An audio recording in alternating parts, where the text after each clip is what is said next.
আকাশে রহস্যজনক আলোকরশ্মি। রাশিয়ার মালিগিনো গ্রামের আকাশে দেখা যায় এক রহস্যজনক সার্পিল আলো।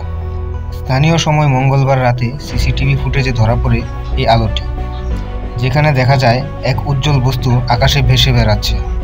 এরপর ছোট ছোট ঝলমলে আলোর বিন্দুতে পরিণত হয় এই অদ্ভুত আলো।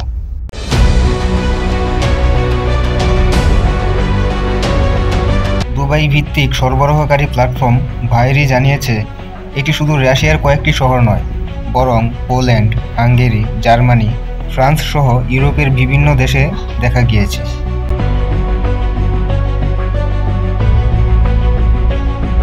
যুক্তরাজ্যের আবহাওয়া দপ্তরের ধারণা, এটি সম্ভবত স্পেসএক্সের ফ্যালকন 9 রকেটের জ্বালানির ধোঁয়ার ছাপ।